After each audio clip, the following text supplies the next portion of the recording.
Hi, I'd like to comment on an article published by perthnow.com.au. It's about 12 Hong Kong uh, people escaping from their legal obligations and trying to flee to Taiwan, but on that journey they were intercepted by the China's Sea Patrol, and then they have been held in China, and yesterday they were faced court.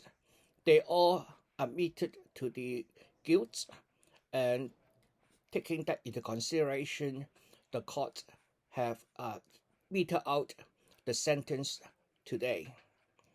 Of the 12 people there, two of them is 16 and 17, and the person who is 17 were 16 when he was intercepted, and hence these two minors were not charged, and they are delivered back to the Hong Kong police to face their charges which they committed in Hong Kong. These charges include possession of illegal arms, setting arsenal, setting on fires, throwing fireballs into the police station, etc. So these are very serious crime, and therefore they will face court.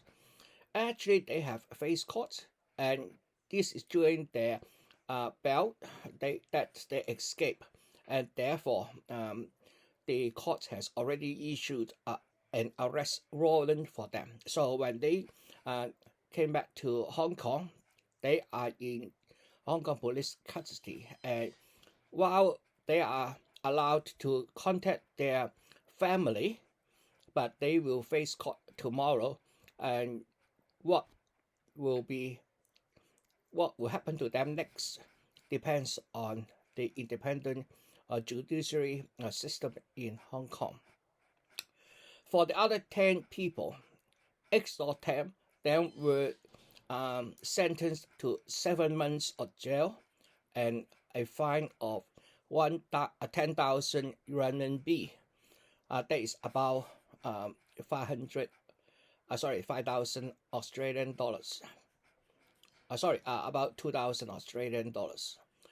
These people has already served about 4 months in jail, and therefore they are likely to be discharged March 2021. And on their discharge, they will probably be handed over to the Hong Kong police because they were again trying to escape the criminal charges in Hong Kong. The point I want to make is that the Chinese government's trial is not secret trial. The trial is actually attended, I think, by the U.S. embassy representations in Shenzhen. So I think some of the U.S. officials were foreign affairs officials were there during the trial, but I'm not sure. Okay. The other thing is the sentence is completely according to the law. Now, if you want to put into perspective, let's say we take Australia as an example. When illegal immigrants try to get into Australia, what they are facing is an indefinite detention in a illegal immigrants camp somewhere, probably not in Australia. Now, for these people, they are in a sense similar to the people trying to get asylum in Australia here. Same situation. They are trying to escape, and they come into a jurisdiction of a country like the immigrants trying to get into Australia. So for those in China, they are being tried and then given a sentence. The sentence for them is 7 months. Compare with the illegal immigrants trying to get into Australia, they will be caught. And when they are caught, they are put into detention camps. For how long? God knows how long. It may be 3 years, 4 years, 10 years, 20 years, nobody knows. Whereas for these people, they know their sentence and they know that in about 3 months, 8 of them will be released. And the other 2, because they have to organize the illegal entry into China, just like those who are trying to organize illegal immigrants into our country, they will face a more serious punishment. The same. So please don't have double standard.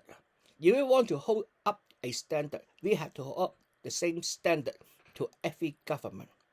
Chinese government is no exception in this case.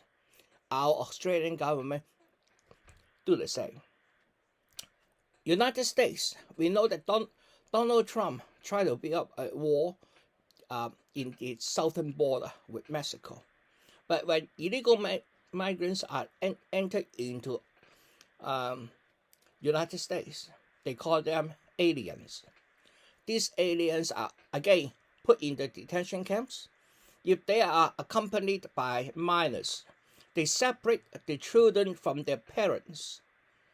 Now we know that there is at least 666 children in China who cannot find their parents. What about human rights? Every child has the right to be looked after by their parents. But no. Again, some people quote the Declaration of Human Rights by the United Nations. Unfortunately, this is a guiding principle only. How a country implement and legislate a law is up to the country itself. Other countries shouldn't be pointing fingers into other countries. We should keep the same standard. Of course, the article also mentioned that people are having anti-government protests. Sorry, they are not charged for protests. They are charged for violent crimes. They throw fireballs, they stab people, they kill people, they put people on fire. That is the crime they are committing. They are damaging public properties. They are destroying other people's private properties as well.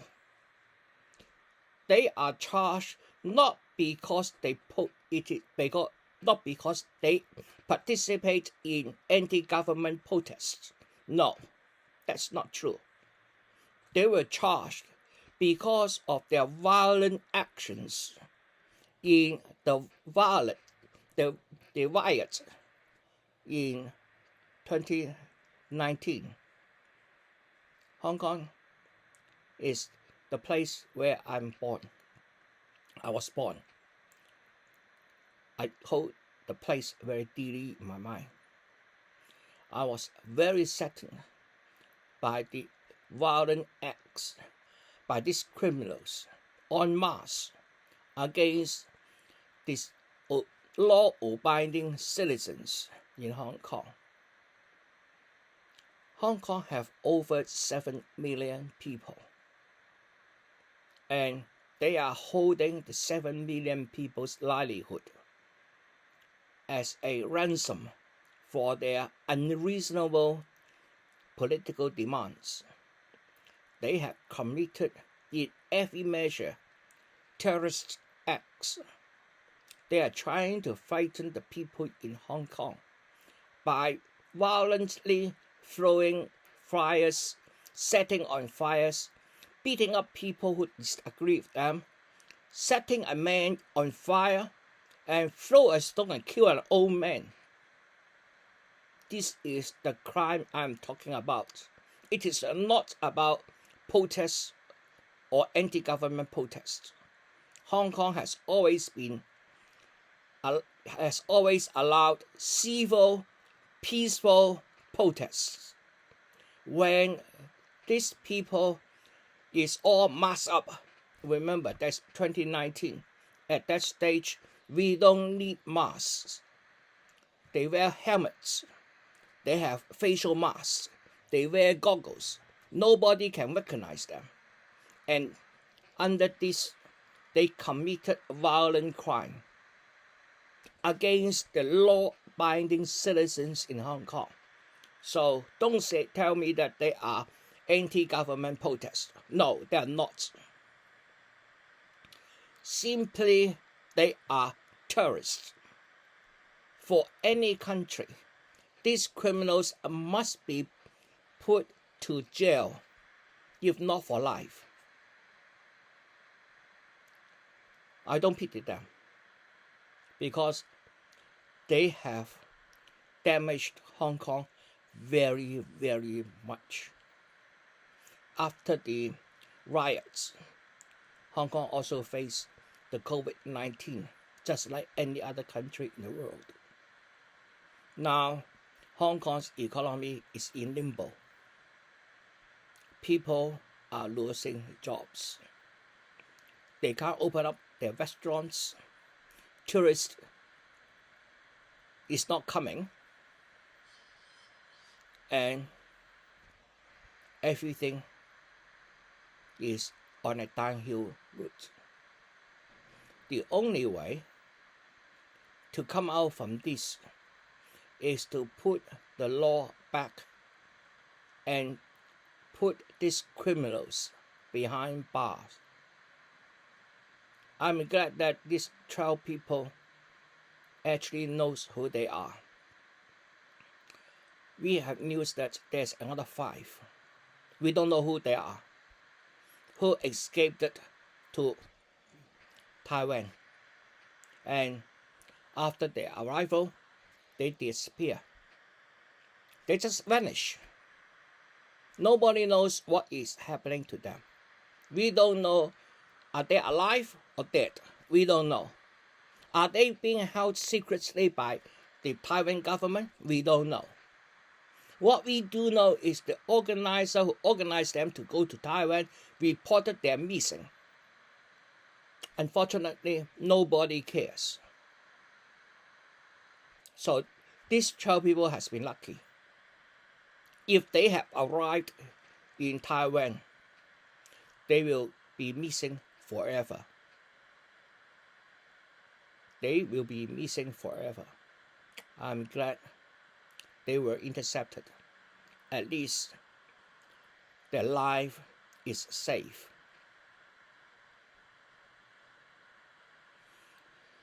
Friends, I just want to let you know that I hate bad government, like any one of you.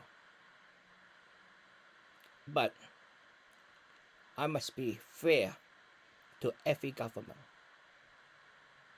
If we can do that to illegal immigrants trying to go to Australia, why can't China do that? If Americans can separate their children from their parents and put the parents in detention, why can't China dose out its legal obligations and punish the illegal immigrants? We must know the facts. They are criminals. They are not anti-government protesters. There are millions of people who have protested. None of them is being charged. But violent crimes, terrorist acts must be punished like anywhere in the world. I hope you understand.